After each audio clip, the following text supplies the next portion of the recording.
All right, Shalom, which means peace. Call Halayim La Yahweh Bahashem Yahweh Shai Bahashem Harakah Kodash.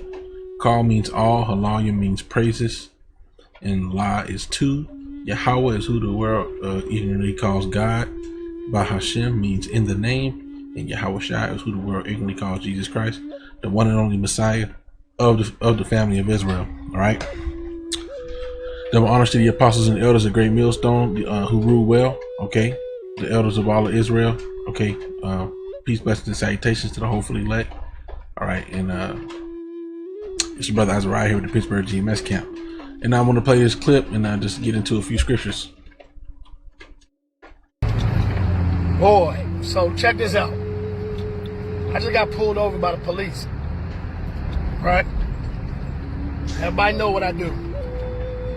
But let me tell you something. So just to let you know what this is, this guy he's an off-duty cop, and he got pulled over by the police, and he's basically going to go through what happened in his encounter real quick. That was the most scary encounter ever. Let me tell you why. Now you see how it feels when the sheep becomes the wolf. But it was very scary because now you got a wolf pulling over a wolf. License registration, got that.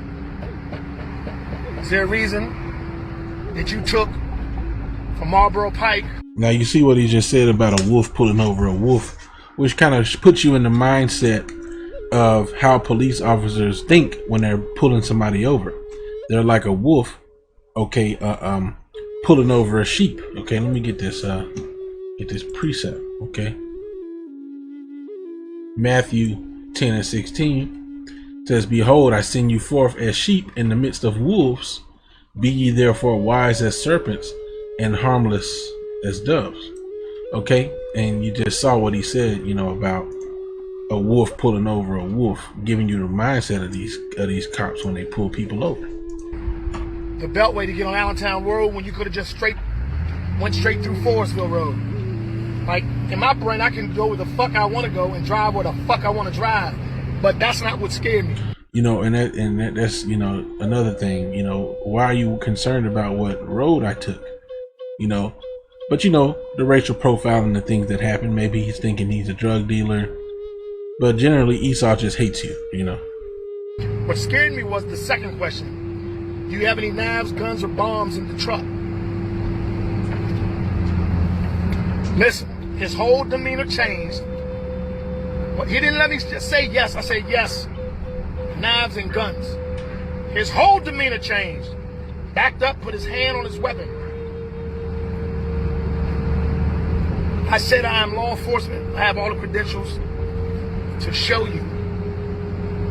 This man's hand stayed on his weapon. He said, well, let me see him. Fuck no. I'm not reaching.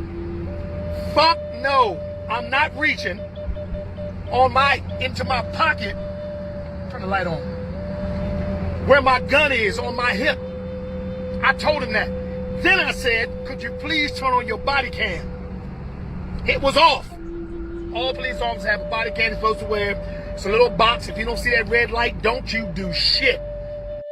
Right, and that's a good good point. Now we know that our hope comes from Yahweh Bashim Yahweh Shai, but we also know that these Edomites, man, these different cops, man, they're very slick, and they're out to get you. They're really out to get you. Now, like I said, our protection and hope comes from Yahweh Bashim Yahweh Shai. So generally, there's nothing to be worried about. But going back to that scripture, okay. Be ye therefore wise as serpents. I'm gonna read the whole thing. Matthew 10:16. Behold, I send you forth as sheep in the midst of wolves. Be ye therefore wise as serpents and harmless as doves. If the spirit is on you that this cop is pulling some slick stuff, then there's nothing wrong with being wise as a serpent, yet harmless as a dove. I wouldn't recommend being as aggressive as that dude was. Oh fuck no, I'm not doing shit. Because sometimes a word can get you jammed up when you deal with these police officers a certain way. So I definitely wouldn't be as aggressive as he was. But there's nothing wrong with the whole body cam tip. Excuse me, officer, I notice your body cam is off. Could you turn that on? Especially if they're being, aggressive and they got their hand on their weapon. There's nothing wrong with that, you know? You understand? Somebody's still behind me. Nervous, scared, because a bullet don't give a shit who you are. You hear me? He was nervous. Then he said, what do you have in the car? I said, I have knives. Where are they? In the ceiling. See the knife? He said, where's the gun? On my hip. You're right. Now, you heard him say that he was nervous. Actually, let me get this precept. I was just reading here a second ago. Okay.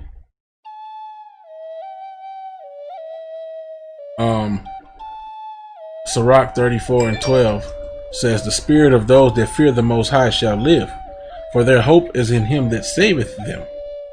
Whoso feareth the Lord shall not fear, nor be afraid, for he is his hope. Blessed is the soul of him that feareth the Lord. To whom doth he look, and who is his strength? Okay, and that's a rhetorical question, because your strength is Yahweh Bashem Yahushua, you see? For the eyes of the Lord are upon them that love him.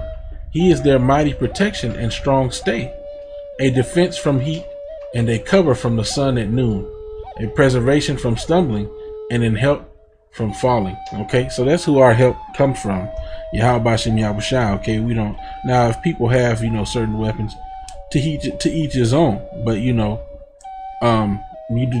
need those things? No, because those things are not going to deliver you. Okay, let's get that.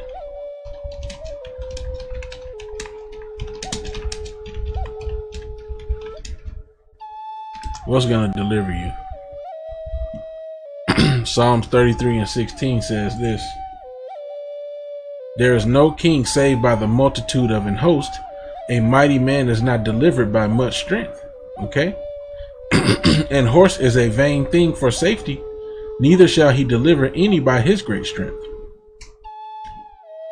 Behold, the eye of Yahweh is upon them that fear him, upon them that hope in his mercy, to deliver their soul from death and to keep them alive in famine. Didn't we just read a precept to linking with that in the Apocrypha? Okay. Verse 20, our soul waited for the Most High. He is our help and our shield. Okay. For our heart shall rejoice in him, because we have trusted in his holy name. Let thy mercy, O Yahweh, be upon us, according as we hope in thee. So, like I said, to each his own as far as the whole weapon thing goes, but the just shall live by faith, and you don't require such things in order to be saved. I got all credentials. My wallet is in my right pocket. You can get it. No, the fuck I can't. No, sir. You can get it with your body cam on. I reached for my cell phone, which is on my desk. I put my hand up and grab my cell phone. You're not going to need that. That could have went really bad. Just by the wrong response, it could have went really bad. Y'all be careful out there, man. I understand. Wise as serpents, harmless as doves. Yeah, by the wrong response, that could be your ass. And which brings out the next precept. Sirach 9:13. Sirach or Ecclesiasticus in the Apocrypha says, keep thee far from the man that hath power to kill, so that so shalt thou not doubt the fear of death. And if thou come unto him, make no fault. Don't slip up, lest he take away thy life presently. But stay humble and remember that thou goest in the midst of snares, and that thou walkest upon the battlements of the city. Okay. And when I hear that word, I always get a picture in my head when I hear the word battlements. Okay.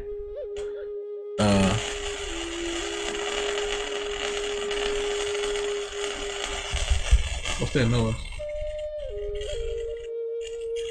Salakia.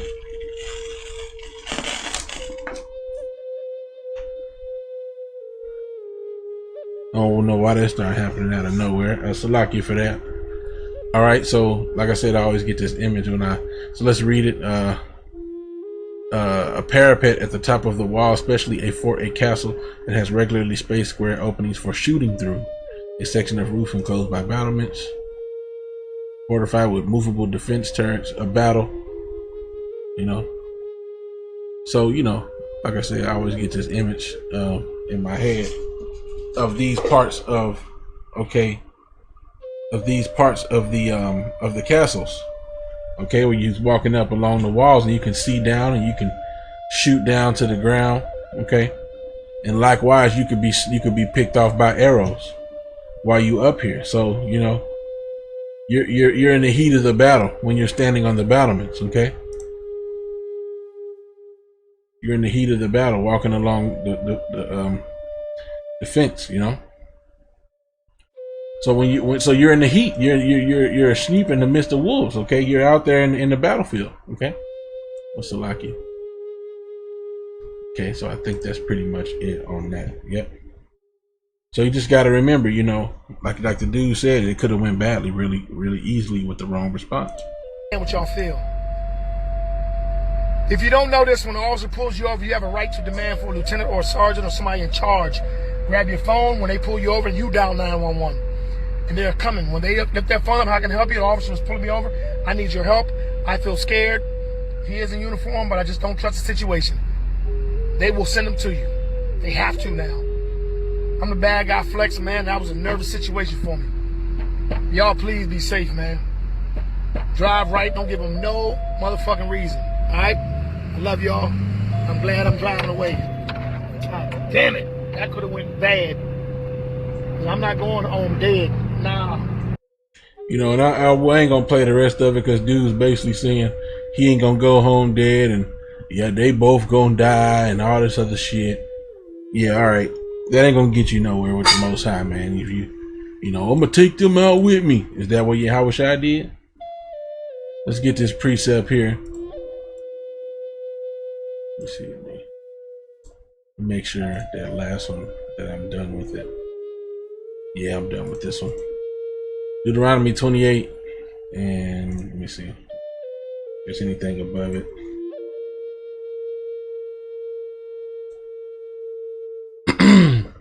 Deuteronomy 28 and 64. And it's these simple type of precepts where it's like people don't read the Bible, man.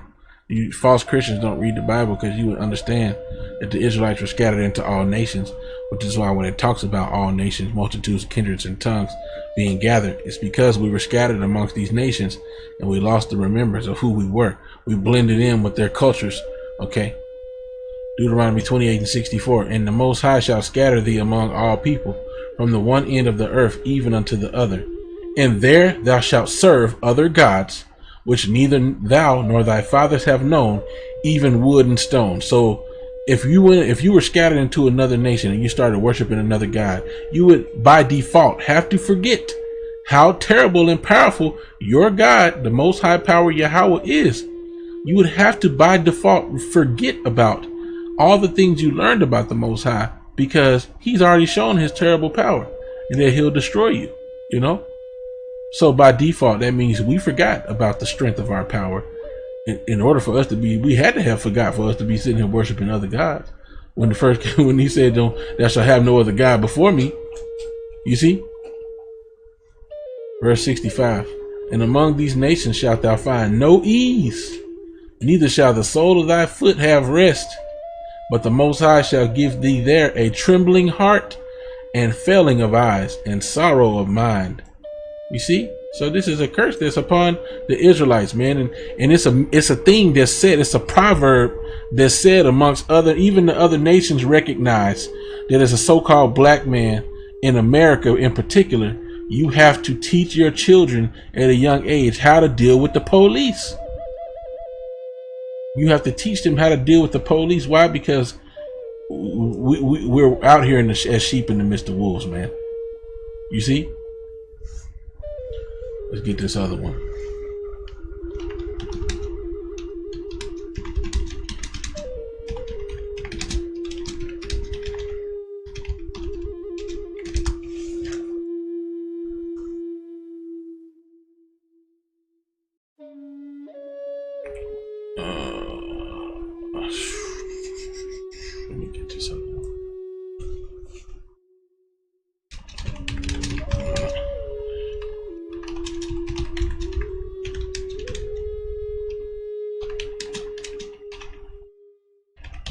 think this is the one right here. Yeah. Also, it's in 2nd Ezra chapter 15.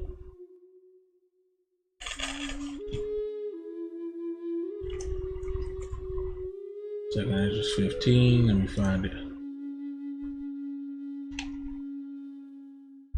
And 10. Behold, my people is led as a flock to the slaughter. I will not suffer them now to dwell in the land of Egypt. Okay. Our people is led as a flock to the slaughter. In the land of Egypt, spiritually now is America, Babylon the Great. It tells you that in Revelation, what is that, 11:7? Okay, it's the place that is spiritually Sodom and Egypt. Okay, so these are the curses that will be perpetually upon the children of Israel until the Messiah returns. So where is this among you so-called Jewish people? Where do you have sorrow of mind and a trembling heart and a failing of eyes, and your foot can't get no rest, and you among different nations worshiping other gods? According to you, you in your own nation worshiping your true God, according to you. But there's still wickedness going on in the planet Earth. So why are you not, you still sin? So why are you not under these curses when this is a direct curse that will come upon you for disobedience? Huh? Because y'all ain't the people, man. This goes for you so-called blacks, Latinos, and Native Americans. Y'all are under these curses. Deuteronomy 28:66. And thy life shall hang in doubt before thee, and thou shalt fear day and night, and shalt have none assurance of thy life.